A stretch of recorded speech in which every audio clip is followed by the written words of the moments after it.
সুপ্রিয় শিক্ষার্থী বন্ধুরা, আসসালামু আলাইকুম ওয়া রাহমাতুল্লাহি ওয়া বারাকাতুহু। সবার প্রতি শুভকামনা থাকলো। আজকে আবার তোমাদের সামনে নির্ধারিত ক্লাসে হাজির হয়েছি। আমরা মধ্যযুগের মুসলিম সাহিত্য এটা নিয়ে পড়াশোনা করছি। নিশ্চয়ই তোমরা আমার ক্লাসগুলি নিয়মিত করছো। মধ্যযুগের মুসলিম সাহিত্য যদিও আমাদের শেষ গতদিন প্রায় হয়েও হয়নি, অল্প একটু বাকি আছে। আমরা আলাউলে ছিলাম, ঠিক আছে। তো এই আলাউল সবকে আমরা গতদিন পদ্মাবতী এই কাব্য নিয়ে অনেক বিস্তৃত আলোচনা করেছি, করতে গিয়ে আমাদের ক্লাসের সময় শেষ হয়ে গেছে। তা আমরা আলাউলের পদ্মাবতী ছাড়াও আর যে সমস্ত গ্রন্থ আছে সেগুলির নামগুলো একটু তোমাদের বলি। পদ্মাবতী আলাউলের প্রথম এবং শ্রেষ্ঠ কাব্য। আর অন্যান্য কাব্যের মধ্যে কি কি আছে? অন্যান্য কাব্যের মধ্যে আছে কি সয়ফুল মুলুক বদিউজ্জামাল, সয়ফুল মুলুক বদিউজ্জামাল, তারপরে আছে হচ্ছে সপ্ত পয়কর, তারপরে তোহফা, সিকান্দার নামা। আলাউলের সর্বশ্রেষ্ঠ গ্রন্থটির নাম পদ্মাবতী, যেটি আমরা গতদিন সে সম্পর্কে বিশদ আলোচনা করেছি। আর আজকে আমরা আলাউলের অন্যান্য যে গ্রন্থগুলির নাম, এগুলির কাহিনীতে আমরা যাব না, কাহিনী আমাদের খুব বেশি প্রয়োজন নেই। তাহলে আলাউল রচিত অন্যান্য কাব্যগুলির নাম কি? সয়ফুল মুলুক বদিউজ্জামাল, সপ্ত পয়কর, কোনো বই লেখা আছে হপ্ত পয়কর, দু একটা বই কি লেখা আছে হপ্ত পয়কর, হপ্ত। আসলে এটি ফার্সি ভাষায় রচিত একটি হপ্ত পয়কর গ্রন্থকে আলাউল অনুবাদ করেছেন সপ্ত পয়কর বা হপ্ত পয়কর নামে। হ্যাঁ শিক্ষার্থীরা, আমি সবার সালামের উত্তর নিচ্ছি। হ্যাঁ, শুভ সকাল তোমাদেরকেও। আমি অনেক অতিরিক্ত গ্রেটিংসে যেতে চাচ্ছি না, কারণ ক্লাসটা একটু আগাবো, ঠিক আছে। হ্যাঁ, তোমাদের জন্য শুভকামনা, শুভ সকাল। তো কাজে এই নিয়ে কনফিউজ হওয়ার দরকার নেই। আপনাদের তো কাজই খালি দ্বিধান্বিত হওয়া, খালি জি স্যার সপ্ত পয়কর একই জিনিস, একই মাল। আসলে ফার্সি ভাষায় গ্রন্থটির নাম ছিল হপ্ত পয়কর, ঠিক আছে। এই হপ্ত পয়করকে আলাউল অনুবাদ করেছেন কি নামে? সপ্ত পয়কর নামে। হপ্ত মানেই সপ্ত। তোহফা, এটিও ফার্সি ভাষায় রচিত তুহুফাতুন নেসা। ফার্সি ভাষায় নেজামি সামারকান্দি নামক একজন না, তোহুফাটা হচ্ছে রুসুফ, শেখ রুসুফ নামক একজন ফার্সি কবির তুহুফাতুন নিসা। তাহলে তোহফা আলাউলের অনুবাদ গ্রন্থ। কোথা থেকে অনুবাদ করেছেন? তুহুফাতুন নিসা নামক একটি নীতি কাব্য থেকে। রচয়িতাকে শেখ রুসুফ, ঠিক আছে। সিকান্দার নামা, এটি অনুবাদ ইস্কান্দার নামা। ইস্কান্দার নামা, ওই যে বললাম যে নিজাম সামরকান্দি নামক একজন লেখক, ফার্সি লেখক নিজাম সামরকান্দির কি ইস্কান্দার নামা থেকে আলাউল অনুবাদ করলেন সিকান্দার নামা। তো আলাউলের প্রায় সকল গ্রন্থই কি অনুবাদ। কিন্তু তাহলে কি আমরা মধ্যযুগের সাহিত্যিক বলছি না অনুবাদক বলছি? আলাউলকে সাহিত্যিক। কারণ অনুবাদ হয়েও মধ্যযুগের মুসলমানদের যত সাহিত্য সবগুলি অনুবাদ হওয়া সত্ত্বেও এগুলি কি মূলের মতো, নতুনের মতো হয়ে গেছে। ফলে পদ্মাবতী কাব্যের অনুবাদক আলাউল না, লেখক। জি, থ্যাংক ইউ। তাহলে আলাউল রচিত গ্রন্থ কোনটি বা কোনটি নয়, বা সিকান্দারনামা কার লেখা, তোহফা কার লেখা, বদিউজ্জামাল কার লেখা, যদি আসে তাহলে আমরা কি বলবো? আলাউল। কোনটা আলাউলের রচনা নয়, তাহলে এই কয়টি বাদ দিলে যেটি থাকবে সেটি আলাউলের রচনা নয়। রিটেন আসবে আলাউলের পরিচয় দাও, আলাউলের পরিচয় দাও, বাংলা সাহিত্যে আলাউলের অবদান আলোচনা করো, ঠিক আছে। তখন আলাউল সম্পর্কে বলবেন। আর আলাউলকে বলা হয় পণ্ডিত কবি। কি কবি? আলাউলকে কি বলা হয়? পণ্ডিত কবি। তাহলে বাংলা সাহিত্যের পণ্ডিত কবি কাকে বলা হয়? আলাউলকে। জি,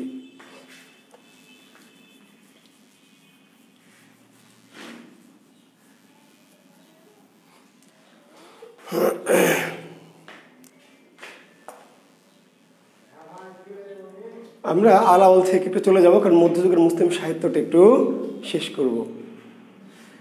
একটু অন্ধকার লাগছে আতাউর রহমান আতিক, কারণ কারেন্ট চলে গেছে, বিদ্যুৎ চলে গেছে, এই জন্য হয়তো একটু অন্ধকার লাগছে, কিছু করার নেই। কারেন্ট না আসা পর্যন্ত কি আমাদের একটু অন্ধকারেই আপাতত ক্লাস করতে হবে আর কি।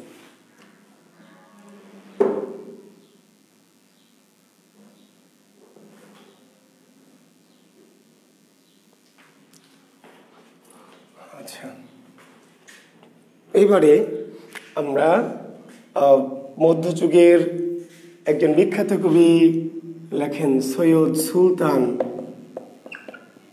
মধ্যযুগের আরেকজন বিখ্যাত কবির নাম সৈয়দ সুলতান। লিখে নেন দ্রুত।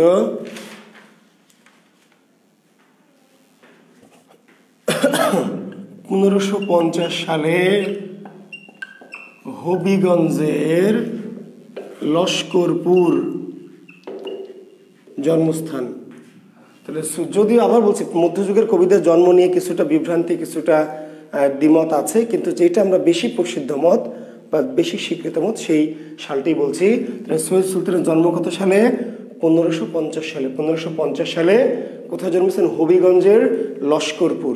হবিগঞ্জ জেলার কি লস্করপুর। তবে একটু দ্বিমত আছে চট্টগ্রামের পটিয়ায়। যদি এটি না থাকে, হবিগঞ্জের লস্করপুর না থাকে, তাহলে চট্টগ্রামের কি পটিয়া। পটিয়া হবিগঞ্জ থাকলে আর চট্টগ্রাম দেওয়া যাবে না, ঠিক আছে। সৈয়দ সুলতান মধ্যযুগের একজন অন্যতম শ্রেষ্ঠ কবি, যার জন্ম হচ্ছে হবিগঞ্জের লস্করপুর। এটি মূল উত্তর, তবে এটি না থাকলে বিকল্পে আমরা উত্তর দিতে পারবো চট্টগ্রামের কি পটিয়া। প্রীতমশীল স্যার আমাদের বাড়ির পাশের গ্রাম, ঠিক আছে প্রীতম, একদিন যাব, তোমাদের বাড়িও দেখে আসবো, সৈয়দ সুলতানের বাড়িও দেখে আসবো, তাই না? হ্যাঁ ঠিক আছে প্রীতম, অগ্রিম আমন্ত্রণ গ্রহণ করে নিলাম। সৈয়দ সুলতান মূলত ইসলামী ভাবধারার লেখক। অন্য লেখকরাও মুসলিম লেখক, কিন্তু মুসলিম লেখক হয়েও তারা কিন্তু অনেকটাই কি উদারপন্থী লেখক ছিলেন, কিন্তু সৈয়দ সুলতান একেবারে পুরোপুরি কি ইসলামী ভাবধারার লেখক। এবং সৈয়দ সুলতানের কাব্যের বিষয়বস্তু ইসলামী ইতিহাস, ঐতিহ্য এবং যারা ইসলামের যারা কি মহান নবী আর কি, নবী ইসলামের যারা মহামানব তাদের জীবনী, ইসলামের ইতিহাস, ঐতিহ্য এবং নবীদের জীবনী। সৈয়দ সুলতানের সাহিত্যের বা কাব্যের বিষয়বস্তু কি ইসলামের ইতিহাস, ঐতিহ্য এবং নবীদের জীবনী। সৈয়দ সুলতানের সর্বশ্রেষ্ঠ কাব্যের নাম খুবই গুরুত্বপূর্ণ, নবী বংশ। খুবই গুরুত্বপূর্ণ একটি গ্রন্থ, যেটি বিভিন্ন পরীক্ষায় আসবে। নবী বংশ কার লেখা? নবী বংশের রচয়িতাকে। আমাদের মুসলমানদের যে বিভিন্ন নবী রাসূল, তাদের যে বংশধর বা ধারাবাহিকতা, এগুলো নিয়েই সৈয়দ সুলতানের লেখা নবী বংশ। সৈয়দ সুলতানের সর্বশ্রেষ্ঠ গ্রন্থের নাম কি? নবী বংশ। অন্যান্য আরো গ্রন্থের মধ্যে আছে কি রসুল বিজয়, সবই মিরাজ, সবই মিরাজ, উফাতে রসুল। নবী বংশ, রসুল বিজয়, সবই মিরাজ, উফাতে রসুল।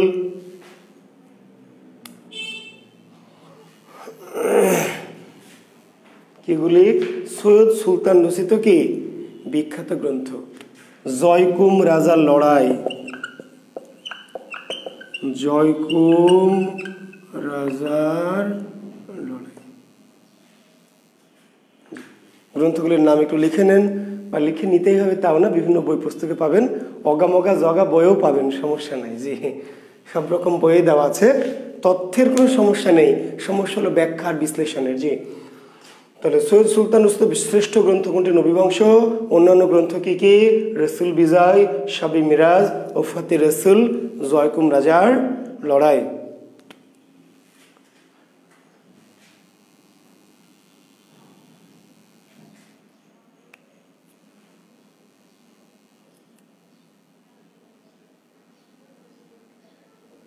জি, 1648 সালে কবি মারা যান। মৃত্যু কত সালে? 1648। সৈয়দ সুলতানের মৃত্যু 1648 সালে। তিনি মূলত সপ্তদশ শতকের কবি। কোন শতকের? সপ্তদশ শতকের কবি।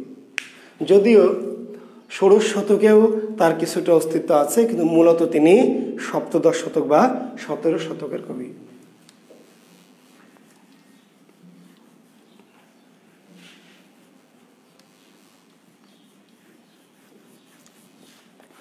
আরেকজন বিখ্যাত কবি মধ্যযুগের মুসলিম কবি আব্দুল হাকিম।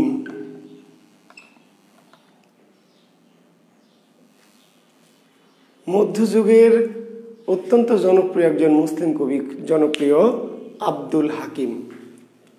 জন্ম কত সালে? 1620 সালে সন্দ্বীপের সুধারামের ভুলুয়া গ্রাম।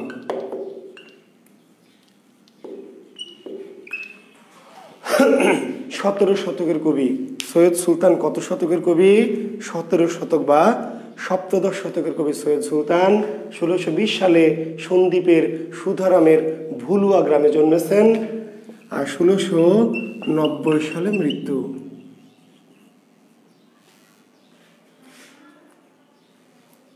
জন্ম 1620 আর মৃত্যু 1690।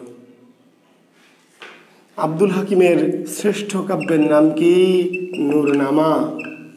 আব্দুল হাকিমের শ্রেষ্ঠ কাব্য, সর্বশ্রেষ্ঠ কাব্যের নাম কি? নূরনামা। নূরনামা।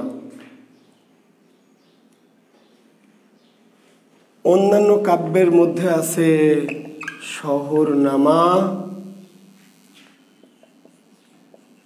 সারি মোকামভেদ, লালমতি, সয়ফুল মুলুক। নূরনামা, শহরনামা, নসিহতনামা,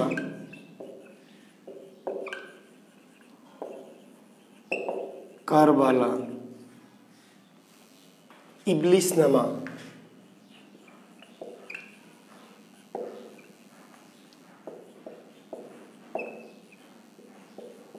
জ্ঞান প্রদীপ,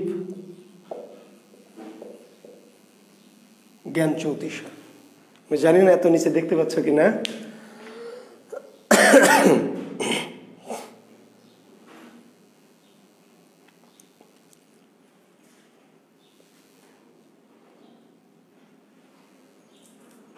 অন্যরকম মানে কেমন লাগছে বাবা?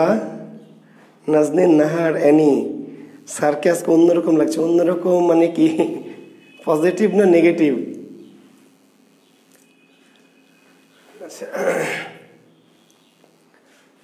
আব্দুল হাকিমের সর্বশ্রেষ্ঠ কাব্যের নাম হচ্ছে নূরনামা। অন্যান্য কাব্যের নাম শহরনামা, নসিহতনামা, ইবলিসনামা, কারবালা, সারি মোকামভেদ, লালমতি, সয়ফুল মুলুক, জ্ঞান প্রদীপ, জ্ঞান চৌতিশা। অসুস্থ মানে আমি ঠিক অসুস্থ না, আবার একটু অসুস্থ। আমার মা খুবই অসুস্থ। আমার মা খুবই অসুস্থ। আমার পৃথিবীতে সবচেয়ে প্রিয় মানুষ যে একটু অসুস্থ, ফলে একটু মনটা খারাপ, এই জন্য হয়তো এরকম লাগছে। হ্যাঁ, আপনারা সবাই দোয়া করবেন আমার মায়ের জন্য, আমার মা যেন সুস্থ হয়। আমার বাবা মারা গেছে গত বছর আর কি, মে মাসের 14 তারিখে। তারপর থেকে মা মানসিকভাবে খুবই ভেঙে পড়েছে, প্রায় অসুস্থ থাকে। হঠাৎ করে 3-4 দিন ধরে একটু জ্বর।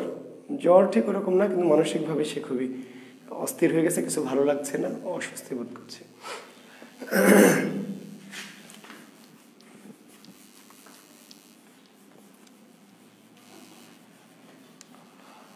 আচ্ছা, মধ্যযুগের মুসলমান সাহিত্যিকদের আরও কিছু আর কয়েকটি বিখ্যাত কিছু লেখক, আমাদের বিখ্যাত কোনো লেখক নয়, আমরা মোটামুটি বিখ্যাত লেখকগুলো পড়ে ফেলেছি। এর বাইরে দু একজন ছোটোখাটো লেখকের 2-1টি করে বিখ্যাত গ্রন্থ আমরা একটু আপনাদের পড়ে শোনাবো, ঠিক আছে? আমি একটু লিখে দিচ্ছি কয়েকটি গ্রন্থের নাম। অর্থাৎ আমরা যে বিখ্যাত কাব্য লেখকদেরকে পড়লাম, আলাউল পড়লাম, দৌলত কাজী পড়লাম, ফকির গরিবুল্লাহ পড়লাম, তাই না, আব্দুল হাকিম পড়লাম, ইত্যাদি ইত্যাদি। আচ্ছা, আব্দুল হাকিম থেকে একটি তথ্য বলে নিই, ভুলে যাচ্ছি, মানে মাথাটা ভালো মতো কাজ করছে না। আব্দুল হাকিমের নূরনামা কাব্যের একটি বিখ্যাত কবিতা আছে, বঙ্গবাণী। এই কবিতাটি একটু মনে রাখবেন। আব্দুল হাকিমের শ্রেষ্ঠ কাব্য নুরনামা, আর এই শ্রেষ্ঠ কাব্য নুরনামা কাব্যের একটি বিখ্যাত কবিতা আছে বঙ্গবাণী, এবং সেই কবিতার বিখ্যাত 2-4টি লাইন আছে যেগুলো অনেক সময় পরীক্ষায় কি আসবে। তার মধ্যে 2টি লাইন আপনারা সবাই জানেন, তবু আমি লিখে দিচ্ছি যারা জানেন না। যেসব বঙ্গেতে জন্মি হিংসে বঙ্গবাণী,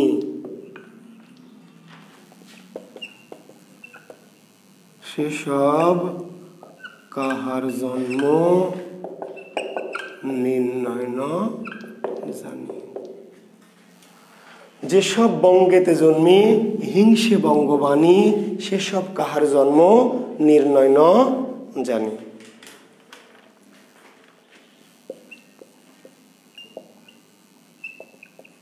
দেশি ভাষা বিদ্যা যার মনে ন জোয়াই,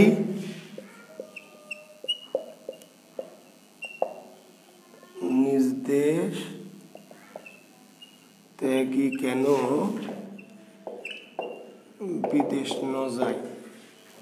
আব্দুল হাকিমের খুবই বিখ্যাত কবিতার লাইন, যেসব বঙ্গেতে জন্মি হিংসে বঙ্গবাণী, সেসব কাহার জন্ম নির্ণয় ন জানি। দেশি ভাষা বিদ্যা যার মনে ন জোয়াই, মনে ন জোয়াই, নিজ দেশ ত্যাগী কেন বিদেশ ন যায়।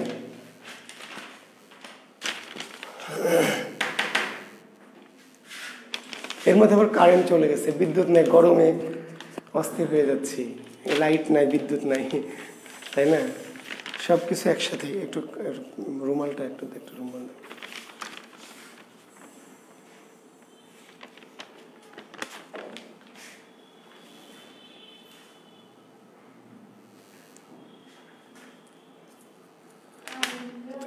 এই লাইনটা অনেক সময় আসবে যে পংক্তির রচয়িতা কে, আসতে পারে যে পংক্তির রচয়িতা কে, ঠিক আছে? লাইন রচয়িতা কে, কোন কাব্যের, কোন কবিতার। তাহলে এই পংক্তিগুলি কার যদি বলে কার, তাহলে বলবেন আব্দুল হাকিমের। কোন কবিতার, তাহলে বলবেন কি বঙ্গবাণী কবিতার। আর কোন কাব্যের, তাহলে বলবেন নুরনামা কাব্যের।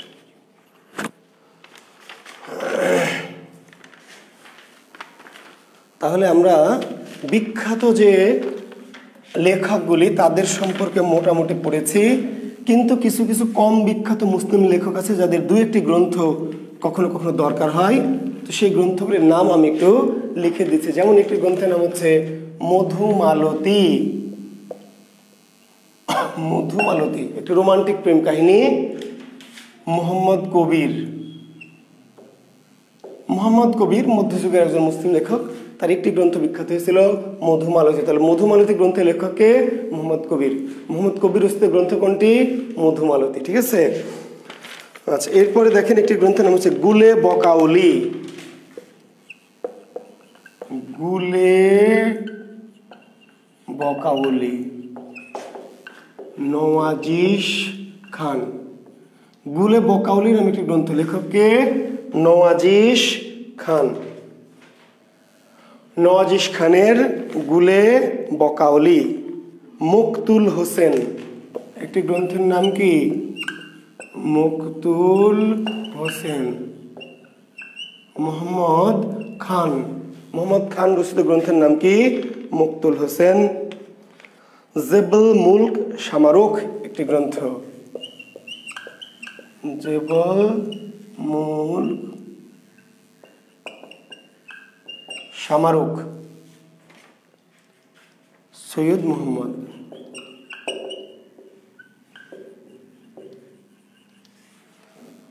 তো একটু কম গুরুত্বপূর্ণ হলে গ্রন্থগুলির নামগুলো একটু মনে রাখবেন। অনেক সময় যদি একটু দিয়েই দেয় চেয়ে বসে, তাহলে মধুমালতীর রচয়িতাকে মোহাম্মদ কবির, গুলে বকাউলের রচয়িতা নওয়াজিশ খান, মুকতুল হোসেনের রচয়িতা মোহাম্মদ খান, জেবল মুলক শামারুখ এই গ্রন্থের রচয়িতা সৈয়দ মোহাম্মদ। এরা হচ্ছে মধ্যযুগের কিছু অপ্রধান মুসলিম কবি। অপ্রধান কিছু কি মুসলিম কবি। জি, আরেকজনের কথা একটু বলেই থামবো। তার নাম হচ্ছে কুরেশি মাগন ঠাকুর। কুরেশি মাগন ঠাকুরের গ্রন্থের নাম চন্দ্রাবতী। চন্দ্রাবতী কাব্যটি রচয়িতাকে কুরেশি মাগন ঠাকুর। বিশেষ রিটেন পরীক্ষায় কিন্তু আসবে যে কুরেশি মাগন ঠাকুরের পরিচয় দাও, বাংলা সাহিত্যে কুরেশি মাগন ঠাকুরের অবদান আলোচনা করো। তাহলে কি কুরেশি মাগন ঠাকুরের চন্দ্রাবতী এটুকু বললেই শেষ হয়ে যাবে? না, লিখিত পরীক্ষা যারা দিবেন তারা জেনে রাখেন যে চন্দ্রাবতী কুরেশি মাগন ঠাকুর রচিত একটি কাব্য, কিন্তু এটি তার অন্যতম কীর্তি নয়। তিনি যেমন লেখক, যেমন লিখেছেন, ঠিক তেমনি আবার অন্যদের লিখতে কি করেছেন, উৎসাহ দিয়েছেন, এটি তার অবদান। একদিকে তিনি লিখে বাংলা সাহিত্যকে সমৃদ্ধ করেছেন, আরেকদিকে অন্যদেরকে দিয়ে লিখিয়ে, তাই না, আলাওলকে যে বিখ্যাত কাব্য পদ্মাবতী, এই কাব্যটি লিখতে আদেশ দিয়েছিলেন কে? এই কুরেশি মাগন ঠাকুর। আলাওলের পৃষ্ঠপোষক বলা হয় যাকে। তো কুরেশি মাগন ঠাকুর আরাকান রাজসভার রাজ আমার্ত বা সেনাপ্রধান ছিলেন। তো তিনি এই কুরাইশ বংশের, কেউ কেউ মনে করলেন তার নাম আসলে কি মাগন, মাগন প্রকৃত নাম মাগন ঠাকুর, আসলে উপাধি, হিন্দু না কিন্তু মুসলমান। মজার বিষয়, স্যার তো বিভ্রান্তি আবার, আসলে তার নাম ছিল কুরেশি মাগন। কুরেশি এবং কুরাইশ বংশের বলে কেউ কেউ মনে করেন, এটা নিয়ে দ্বিমত আছে, বিভ্রান্তি আছে। জি, কুরাইশ বংশ তার, তো কেউ কেউ মনে করলেন মাগন ছিলেন কুরাইশ বংশের বলে তার নামের সাথে উপাধি কি কুরেশি মাগন। ঠাকুর আবার কেন? এইবারটা কি অর্ধেক মুসলমান অর্ধেক হিন্দু? না, আসলে আরাকান রাজসভার যারা পণ্ডিত জ্ঞানী ব্যক্তি, উচ্চ পদস্থ ব্যক্তি, তাদের উপাধি ছিল কি ঠাকুর। ঠাকুর আসলে নামের ঠাকুর নয়, কি সম্ভ্রান্ত ব্যক্তি অর্থে, বিখ্যাত অর্থে। আরাকান রাজসভার যারা জ্ঞানী গুণী পণ্ডিত বিদ্বান তথা সম্ভ্রান্ত রাজসভার উচ্চপদস্থ কর্মচারী বা কর্মকর্তা, এদেরকে কি বলা হতো? ঠাকুর উপাধি দেওয়া হতো। ফলে কুরেশি মাগন ঠাকুর, এখন ঠাকুর নাম দেখে ধরে নেবেন যে নিশ্চিত হিন্দু। কুরেশি মাগন কোন ধর্মের? তাহলে কোনো সন্দেহ আছে আপনার যে হিন্দু নিশ্চয়? হ্যাঁ জি, হিন্দু না, কি মুসলমান। তার নাম কুরেশি মাগন। কুরেশি মাগন ঠাকুর হচ্ছে ওই পদবীর উপাধি, তার যে পদবীটা ছিল রাজবংশের সেটি। তো কুরেশি মাগন লিখিয়েছেন, অন্যদেরকে দিয়ে উৎসাহ দিয়েছেন, পৃষ্ঠপোষকতা করেছেন, বাংলা সাহিত্যের বিকাশের জন্য ভূমিকা রেখেছেন, উৎসাহ দিয়ে, অনুপ্রেরণা দিয়ে, আর্থিক সাহায্য দিয়ে। পাশাপাশি তিনি নিজেও আবার কি সাহিত্য রচনা করেছেন। তার লেখা সাহিত্যের নাম হচ্ছে চন্দ্রাবতী। তো আমরা মধ্যযুগের মুসলিম সাহিত্য নিয়ে অনেক কথা বলেছি। ইনশাল্লাহ আশা করছি যা যা বলেছি সেই কথাগুলির মধ্যে থেকেই আপনারা প্রশ্ন পরীক্ষা এলে পাবেন। তারপরে মধ্যযুগের মুসলিম সাহিত্য থেকে যদি কোনো প্রশ্ন থাকে, কারেন্ট কোনো কোর্স তো নাই মনে হয়, বুঝি না আপনারা কে যে কি বলতেছেন, আল্লাহ জানে। জি আচ্ছা, আমরা এখন যাব। আচ্ছা, আপনাদের মধ্যযুগের মুসলিম সাহিত্য নিয়ে কোনো প্রশ্ন থাকলে একটু করবেন। যে মধ্যযুগের মুসলিম সাহিত্য নিয়ে যদি কোনো স্পেশাল বা বিশেষ কোনো প্রশ্ন থাকে, কোনো জিজ্ঞাসা থাকে, তাহলে দয়া করে একটু করে ফেলবেন। আমি তাহলে পরের সাহিত্যে যাব, ময়মনসিংহ গীতিকা।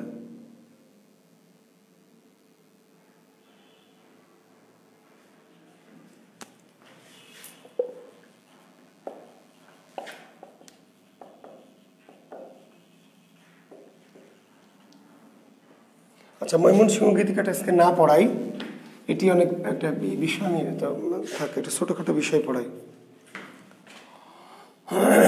লেখেন হচ্ছে কবি গান। ময়মনসিংহ গীতিকা আরেকদিন পড়াবো, আজকে যেহেতু মনটা ভালো নেই, গীতিকা পড়াতে গেলে মজা পাবো না, ভালো লাগবে না। জি, পুঁথি সাহিত্যকে মুসলিম সাহিত্যের বিষয়। জি, পুঁথি সাহিত্য মুসলিম সাহিত্যের বিষয়। আমরা তো বলেছি ফকির গরিবুল্লাহ পুঁথি সাহিত্যের জনক, তাহলে মুসলিম সাহিত্যের বিষয় কিনা সেটা আপনি বুঝতে পারছেন না?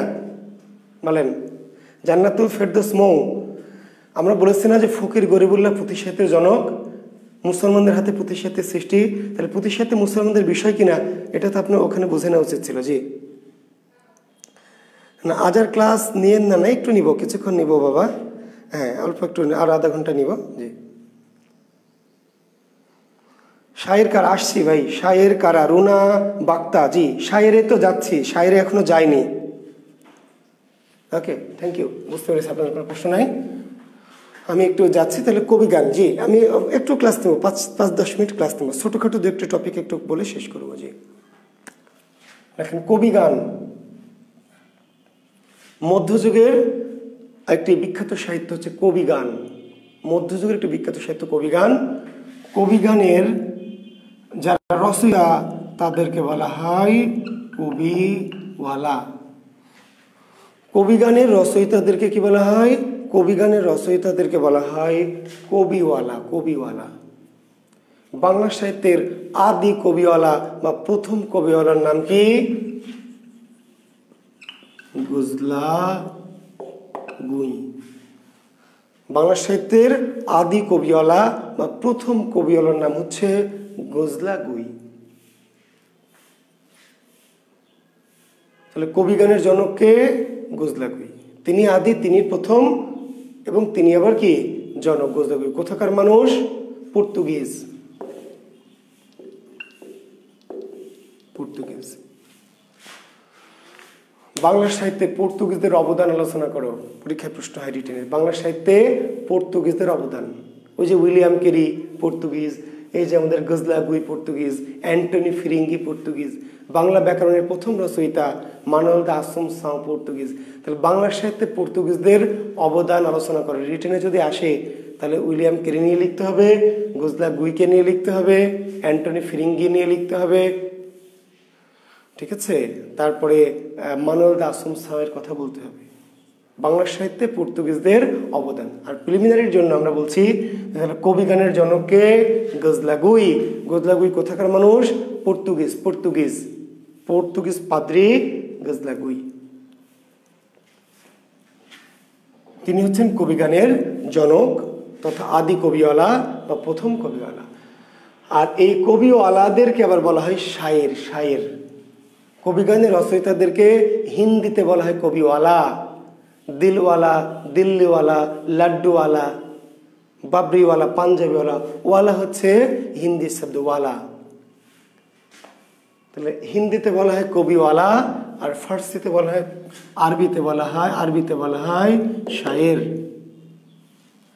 কবিগানের রচয়িতাদেরকে কি বলা হয়? কবিওয়ালা বলা হয়, শায়ের বলা হয়। তাহলে যাহা কবিওয়ালা তাহাই কি শায়ের। হিন্দিতে কবিওয়ালা আর আরবিতে শায়ের। আচ্ছা, গজলাগুই তাহলে আদি কবিওয়ালা বা কবিগানের জনক। এছাড়া কবিগানের আরো কিছু রচয়িতা ছিলেন, তাদের নাম একটু জেনে নেন। অ্যান্টনি ফিরিঙ্গি,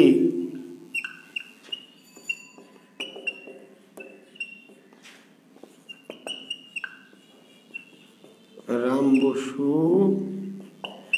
নিতাই বৈরাগী, কেষ্টামুচি, হরু ঠাকুর। নিতাই বৈরাগী লিখেছি, হ্যাঁ। ভবানী বেনে,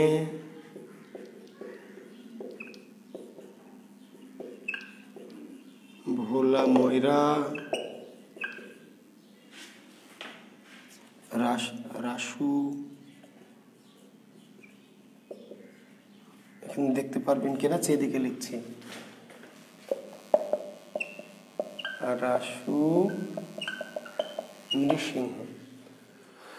এটা হচ্ছে কবিগানের রচয়িতা বা কবিওয়ালা। নামগুলি মনে রাখতে হবে কেন? দুটি কারণে। যে নিচের কে কবিওয়ালা ছিলেন, নিচের কে কবিওয়ালা ছিলেন, কবিগানের রচয়িতা কে, কে নন, কে কবিওয়ালা নন। তাহলে কবিওয়ালা হন কে তাও জানতে হবে, আর কবিওয়ালা নন কে। তো কে নন তার উত্তর কি করে দিব? কে কে হন। তাহলে বাংলা সাহিত্যের কবিগান এর জনক কে? গজলাগুই।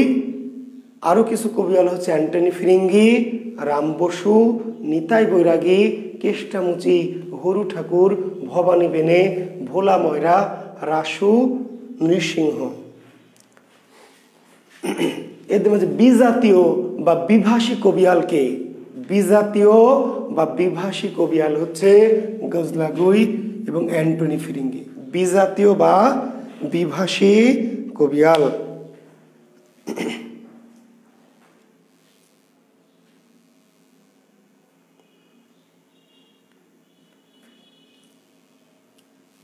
বিজাতীয় বা বিভাষী কবিয়াল। বিজাতীয় বা মানে আমাদের জাতীয়, আমাদের ভাষার নয়, আমাদের জাতির লোক নয়, বিজাতীয় বা বিভাষী কবিয়ালকে গজলাগুই অ্যান্টনি ফিরিঙ্গি। এরা ছিলেন মূলত পর্তুগালের পর্তুগিজ ভাষী, ঠিক আছে, কিন্তু এরা বাংলা ভাষায় কবিগান লিখেছিলেন। অন্যান্য কবিদের মধ্যে রাম বসু, নিতাই বৈরাগী, কেষ্টামুচি, হরু ঠাকুর, ভবানী বেনে, ভোলা ময়রা, রাসু, নৃসিংহ।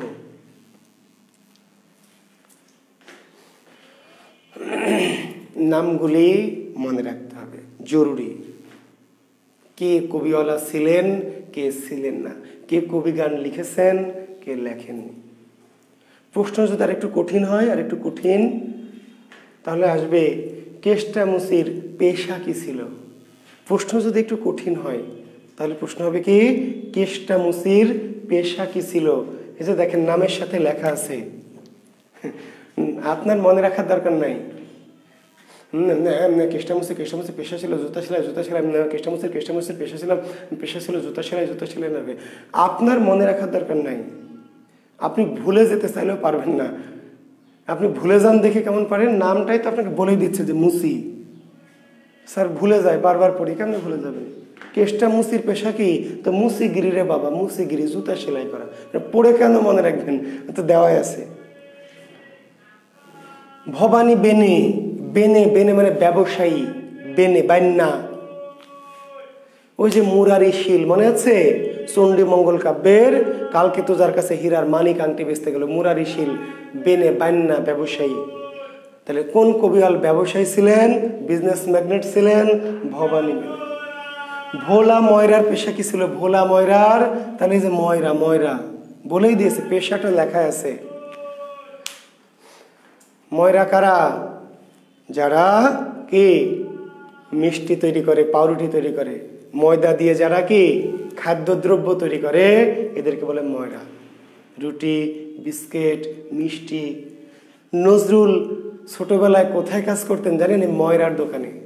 নজরুল তার গ্রাম থেকে পালিয়ে যখন আসানসোল, মহকুমা শহর আসানসোলে গেলেন, তখন একটা ময়রার দোকানে কাজ করতেন। ময়রার দোকান, যেখানে মিষ্টি তৈরি করা হয় বা পাউরুটি তৈরি করা হয়, বিস্কুট তৈরি করে।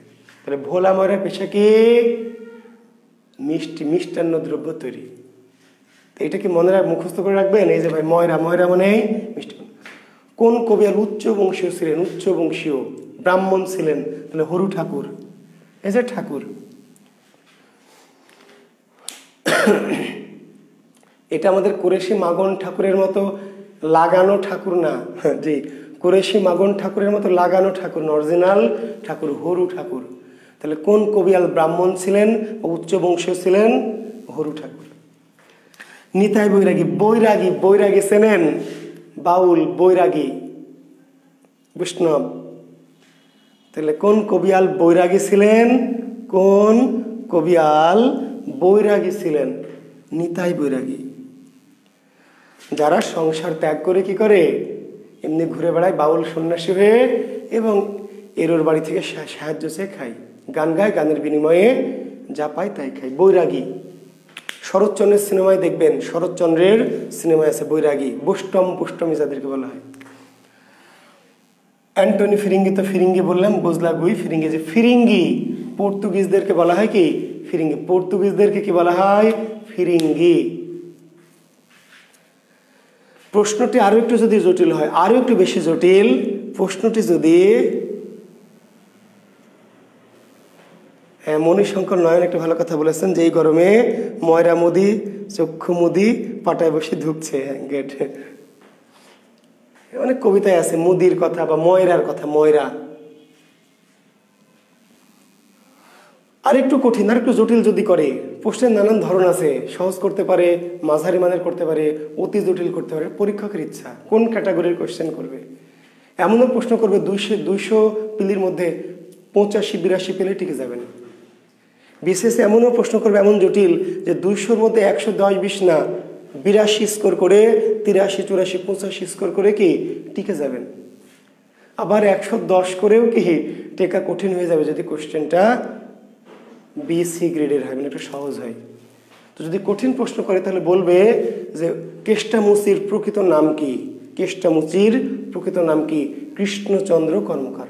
কেষ্টামুচির প্রকৃত নাম কৃষ্ণচন্দ্র কর্মকার।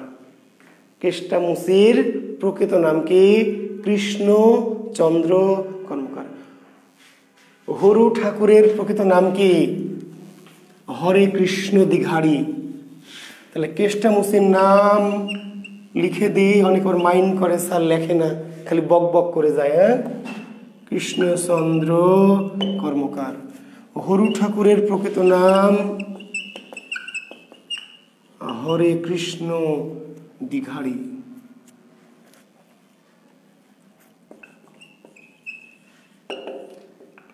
দীঘাড়ি হলো উপাধি, বংশের কি উপাধি দীঘাড়ি। ভোলা ময়রার প্রকৃত নাম ভোলানাথ ময়রা। ভোলা ময়রার প্রকৃত নাম কি? ভোলানাথ ময়রা। জি, ভোলানাথ ময়রা। ভোলা ময়রার প্রকৃত নাম ভোলানাথ ময়রা।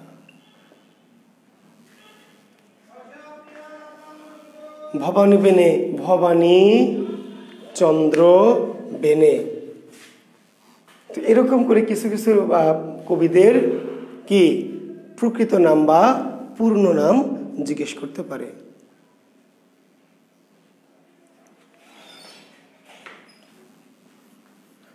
কবিগান মূলত কলকাতা কেন্দ্রিক ভাই। এই কবিগানগুলি মূলত কলকাতা কেন্দ্রিক। কলকাতা কবিগান প্রচলিত ছিল মূলত কি কলকাতা কেন্দ্রিক। পশ্চিমবঙ্গের বিভিন্ন এলাকায় মূলত কলকাতা কেন্দ্রিক জমিদার শ্রেণীর মাঝে এই কবিগান প্রচলিত ছিল। কবিগান নিয়ে খুব বেশি গভীর কথা বলতে চাচ্ছি না, অনেক কথাই বলা যায়, পুরো একটি ক্লাস কবিগান নিয়ে নেওয়া যায়। মধ্যযুগের শেষ দিকে জমিদাররা হয়ে গেছিল অলস আরাম প্রিয়, মদ খেত, নারী সঙ্গ উপভোগ করত। পাশাপাশি এরা এই কবিগানের আয়োজন করত। কবিগানকে বলা হয় একটু অশ্লীল কুরুচিপূর্ণ গান, অনেকটা যাত্রার মতো। তো আমি অত গভীরে যেতে চাচ্ছি না, কারণ এগুলি আমাদের জবের বাজারে খুব বেশি প্রয়োজন নেই। কবিগান অনেকটা যাত্রার মতো। শুরুর দিকে কি ঈশ্বরের বন্দনা, দেবদেবীর বন্দনা ইত্যাদি ইত্যাদি ভালো ভালো কথা, বিভিন্ন পুরাণ, বিভিন্ন রামায়ণ মহাভারতের কথাগুলো বলা হতো। ধীরে ধীরে এটা একসময় অশ্লীলতায় পৌঁছে যেত। এবং কবিগান এখন আমাদের সমাজে আছে, যাদেরকে বলা হয় কি পালাগান। পালাগান পালাগান কবির লড়াই। দুইজন প্রধান কবি তাদের দল বল নিয়ে দুই পাশে বসবেন, জমিদার মাঝখানে বসে হুঁকা টুকা খাবেন, মদরদ খাবেন। দুই কবি একজন আরেকজনকে কি করবে, গানে গানে ঘায়েল করার চেষ্টা করবে। একটা টপিক দেয় বিতর্কের মতো। আধুনিক যুগে যেমন বিতর্ক আপনারা করেন না শিক্ষার্থীরা, বিতর্ক করেন, যেমন একটা টপিক দেওয়া হয় যে পক্ষে বলেন বিপক্ষে বলেন, ঠিক তেমনি কবিগানে একটা বিষয় থাকে, নারী বড় নাকি পুরুষ বড়, শরীয়ত নাকি মারিফত, হিন্দু বড় নাকি মুসলিম বড়, এই টাইপের। বুঝতে পারলেন? ধর্মের বিভিন্ন ভেদাভেদ নিয়ে, বিভিন্ন আধ্যাত্মিক বিষয়গুলো নিয়ে কোন একটা নির্দিষ্ট বিষয় অবলম্বন করে কবিরা নিজেদের মাঝে কি করেন, তর্কে বিতর্কে লিপ্ত হন। কিন্তু তর্ক বিতর্ক একসময় এমন পর্যায়ে যায় যে আমাদের টেলিভিশনের টক শোর মতো গালাগালি, এবং যে কবি যত বেশি অশ্লীলতাও তৈরি করতে পারবেন সেই কবিকে জমিদার কি খুশি হয়ে পুরস্কার দিবেন, খেলার দিবেন। যত বেশি অশ্লীল শব্দে আক্রমণ করবে প্রতিপক্ষকে, তত বেশি কি মানুষ করতালি দিবে, তালি দিবে, জমিদার খুশি হয়ে হয়তো পয়সা দিবে বা টাকা দিবে, একটা মালা ছড়িয়ে দিল। এই জন্য এদেরকে বলা হয় কবিওয়ালা। কবিওয়ালা একটু তাচ্ছিল্যবাচক শব্দ, তাচ্ছিল্য। যেমন মুরগিওয়ালা, যেমন মাছওয়ালা, শাকওয়ালা, দুধওয়ালা, ঠেলাওয়ালা, কবিওয়ালা। কবিতা যারা বিক্রি করে জীবিকা, মুরগি বেচে যেমন মুরগিওয়ালা, শাক বেচে শাকওয়ালা, দুধ বেচে দুধওয়ালা, ঠিক তেমনি কবিতা বিক্রি করে তারা কবিওয়ালা। জমিদারের মনোরঞ্জন করে, মানুষের মনোরঞ্জন করে কি করতো, টাকা ইনকাম করতো। এই জন্য এদেরকে একটু তুচ্ছাতে নিন্দার্থে বলা হয় কবিওয়ালা। বুঝতে পেরেছেন? জি।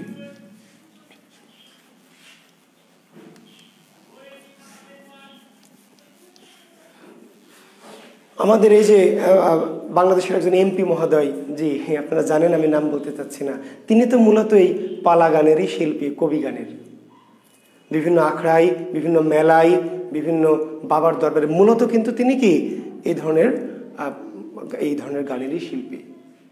এখন উনি অনেক বড় মাপের মানুষ হয়েছেন, এমপি হয়েছেন, কিছুদিন পরে হয়তো সাংস্কৃতিক মন্ত্রী হবেন, কিন্তু তিনি কিন্তু মূলত কি ফকির, দেওয়ান, হ্যাঁ, বিভিন্ন আর বাংলাদেশে বেশ কিছু মানুষ আছে, শিল্পী আছে, তারা কি এই মূলত এই কবি গান, যেটাকে আমরা আধুনিক যুগে কি বলছি, পালা গান বলছি, এই গানের শিল্পী। ছোট্ট একটি সাহিত্য সিনেমা হলো টপ্পা। নাম কি? আজকে কারেন্টটা আবার আসছেই না, শব্দ হবে না, দরকার নেই, এমনিতে শব্দ হবে। আর এই শব্দে এমনিতে সাউন্ডের প্রবলেম, আরো শব্দ হলে মুশকিল। না ভাই, নাম বলার দরকার নেই, আমি যে বললাম তো যে আপনারা জানেন, অযথা নাম বলার দরকার কি। জি আরেকটি ছোট্ট একটি সাহিত্য, খুবই ছোট, 3টি তথ্য দরকার এখানে, 3টি তথ্য দরকার। টপ্পা, এই টপ্পা কলকাতা কেন্দ্রিক এক ধরনের বিশেষ ধরনের গান, ভাবসঙ্গীত। টপ্পা গানের জনক কে? নিধু বাবু। টপ্পা গানের জনক কি? নিধু বাবু। নিধু বাবুর প্রকৃত নাম রামনিধি গুপ্ত। নিধু বাবুর প্রকৃত নাম কি? রামনিধি গুপ্ত।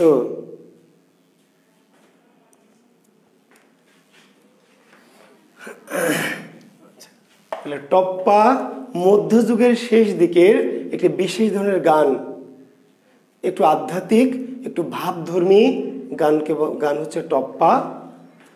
6 লাইন বা এই টাইপের 8 লাইনের একটি গান। ভারতে এখনো অল্প স্বল্প আছে, আমাদের বাংলাদেশে বা বাংলা অঞ্চল একেবারেই নাই। কলকাতায় এখনো টপ্পা গানের একটু একটু প্রচলন আছে, আপনারা সার্চ দিয়ে দেখতে পারেন, আমার মনে হয় যে পাবেন, নেটে সার্চ দিলে টপ্পা গান পেয়ে যাবেন। তো এই নিধু বাবু, যার প্রকৃত নাম কি? রামনিধি গুপ্ত। তাহলে এখান থেকে জাস্ট এই প্রশ্নটা যাবে, টপ্পা গানের জনককে? উত্তর নিধু বাবু। নিধু বাবুর প্রকৃত নাম কি? রামনিধি গুপ্ত।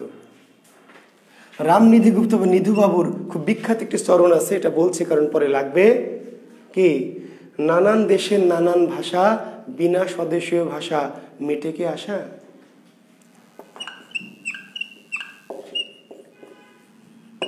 নানান দেশের নানান ভাষা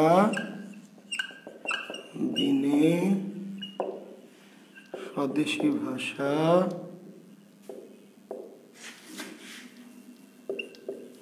শেষ পর্যন্ত যাচ্ছে, মিটে কি আসা? নানান দেশের নানান ভাষা বিনে স্বদেশী ভাষা মিটে কি আসা? কার উক্তি এটি? সে আমাদের বিখ্যাত কবি রামনিধি গুপ্তের। তো টপ্পা নিয়ে খুব বেশি কথা বলার দরকার নেই, সুযোগ নেই। গোটা প্রাচীন মধ্যযুগ থেকে স্রেফ প্রশ্ন হবে 3টি, কাজে অনেক কথা বলছি না। ব্যক্তিগতভাবে কেউ হয়তো যদি জানতে চান বেশি, সেটি ভিন্ন কথা, কিন্তু আমাদের জবের কোর্সের জন্য এত বেশি কথা খুব প্রয়োজন নেই। আমরা যেটা পুঁথি সাহিত্য নিয়ে অল্প একটু কথা বলবো, পুঁথি সাহিত্য নিয়ে একটুখানি কথা বলবো। এই পুঁথি সাহিত্যের অপর নাম কি? পুঁথি সাহিত্যের অপর নাম দোভাষী পুঁথি। পুঁথি সাহিত্যের অপর নাম বটতলার পুঁথি। তাহলে বটতলার পুঁথি কি? দোভাষী পুঁথি কি? তাহলে পুঁথি সাহিত্য, এই পুঁথি সাহিত্যেরই অপর নাম কি?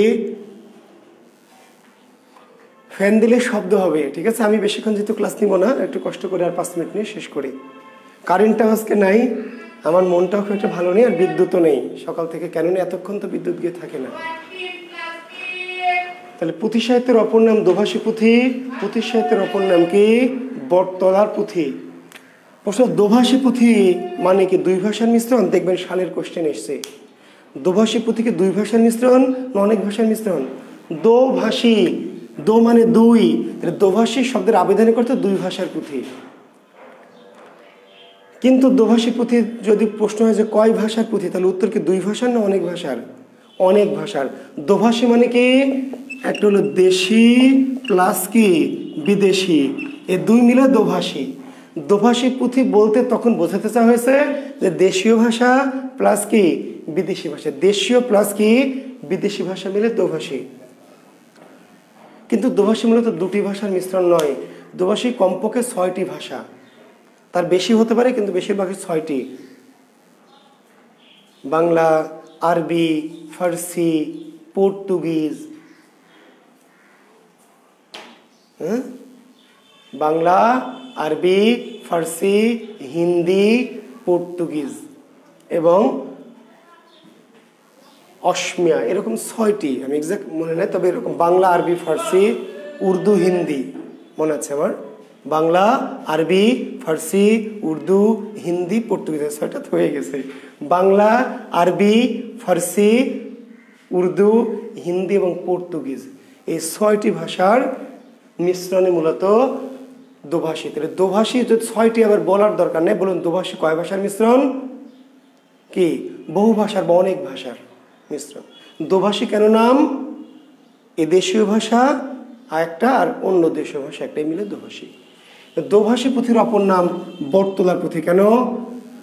দোভাষী পুঁথিগুলি ছাপাখানায় প্রথম ছাপা হয়ে গ্রামের বটতলায় হাটে বিক্রি করা হতো। গ্রামে হাট কোথায় বসতো? বড় কোনো আম বট গাছ বা তেঁতুল গাছ এই ধরনের গাছের নিচে না, বিশেষ করে গ্রামের বৃহৎ কোনো বট গাছের নিচে হাট বসে।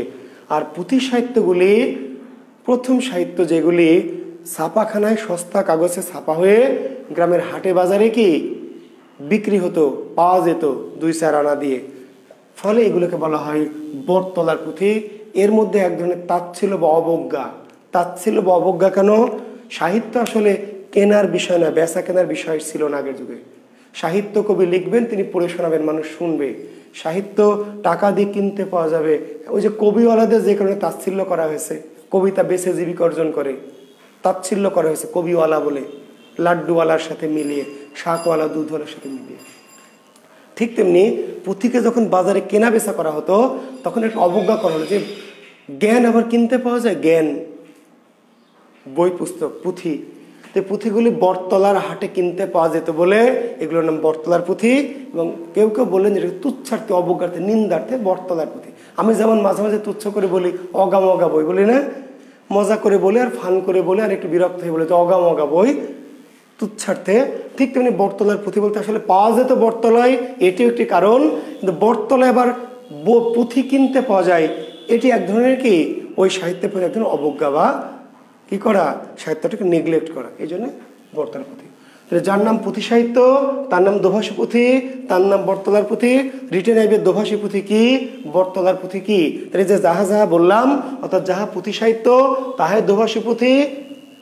একাধিক ভাষায় রচিত হতো, কিন্তু যেহেতু দেশি ভাষার সাথে অন্য ভাষা, ফলে এটিকে দোভাষী পুঁথি বলে ডাকা হতো। কিন্তু দোভাষী মানে দুটি ভাষা না, আসলে অনেক ভাষার মিশ্রণ।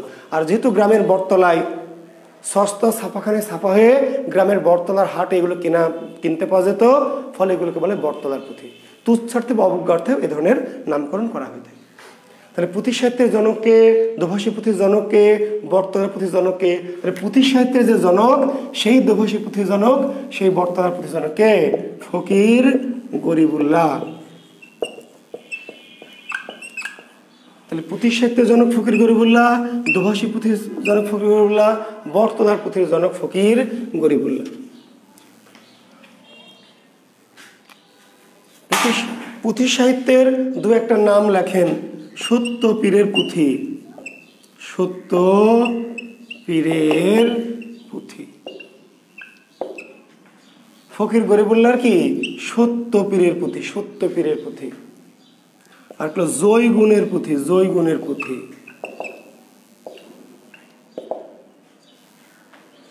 জয়গুণের পুঁথি কেউ বলেছেন যে ফকির গরিবুল্লাহর লেখা, আর কেউ বলেছেন সৈয়দ হামজার লেখা। একটু দ্বিমত আছে।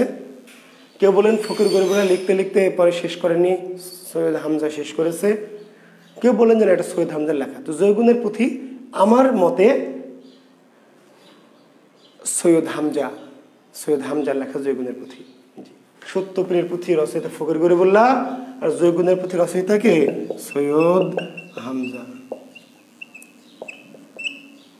তো বাংলা সাহিত্যের দুটি পুঁথির সাহিত্যের উল্লেখ করে বা পুঁথি সাহিত্যের নাম লেখো, তাহলে একটা হলো সত্যপীরের পুঁথি আর একটা হলো জয়গুণের পুঁথি। এর বাইরে অনেক পুঁথি আছে, হাসান হোসেনের পুঁথি, ভেলুয়া সুন্দরীর পুঁথি, জরিনা সুন্দরীর পুঁথি। তা আমি একটু পুঁথি আপনাদের অনুরোধ ছিল যে 1-2 লাইন শোনাবো, তবে আজকে শোনাচ্ছি না।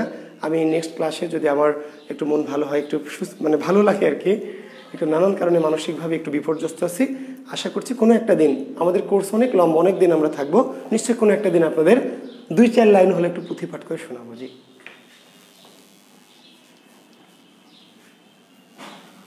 তাহলে মধ্যযুগের সাহিত্যের মধ্যে আমাদের এখন আর থাকবে হচ্ছে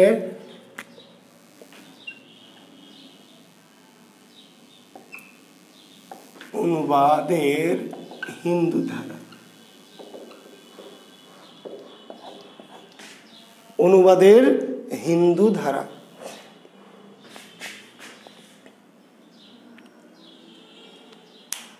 আচ্ছা, ঠিক আছে।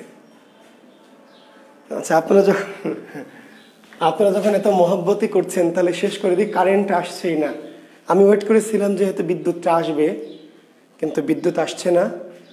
আর ফ্যানটা দিলে এমনিতেই আমার মোবাইলে একটু শব্দ হচ্ছে, শাঁ করে একটু শব্দ হচ্ছে। আমি একটু দেখাবো, আজকে যাবো এক সময়। করোনার ভয়ে কোথাও বেরো হতে পারছি না, মোবাইলটা একটু দেখানো দরকার। একটু হালকা একটু নয়েজ আসছে, আমি ইউটিউবের জন্য ভিডিও করছি তো, গত রাতে একটু করেছি, শব্দ হচ্ছে। তো আবার ফ্যান দিলে আরও শব্দ হবে, কথা বুঝতে পারবেন। এমনি আমার গলার স্বরটা ইদানিং বেশি খসখসা হয়ে গেছে নানান কারণে। গরম প্রচণ্ড, রাজশাহীতে এখন তীব্র গরম, জানেন অনেকে যারা রাজশাহীতে আছেন, যারা রাজশাহীর বাইরে আছেন বলে, রাজশাহীতে প্রচণ্ড গরম পড়ছে, প্রায় প্রতিদিন 41 ডিগ্রি প্লাস। প্রচণ্ড গরমে খুবই অস্বস্তিতে আছে, কষ্ট হচ্ছে। এখন যে কারেন্ট চলে গেছে, এসিও চলছে না, ফ্যান চালাতে পারছে, একটা ফ্যান আছে আইপিএসে, তাও চালাতে পারছে না। তো যাই হোক, আমার মনটাও একটু ভালো নেই, আমার মা একটু অসুস্থ।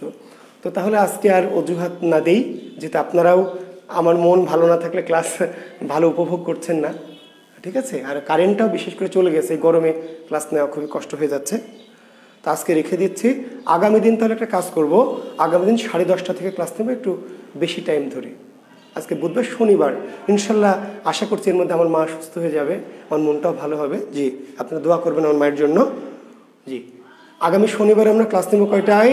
10:30। আমি নোটিশ দিয়ে দিব, তারপরে অগ্রিম জানিয়ে রাখছি আগামী শনিবারে ক্লাস নেব 10:30 থেকে, যেন আমি একটু বেশি টাইম ক্লাস নিতে পারি। জি, আজকে একটু খুশি দেবো। জি, ধন্যবাদ, শুভকামনা, আল্লাহ হাফিজ।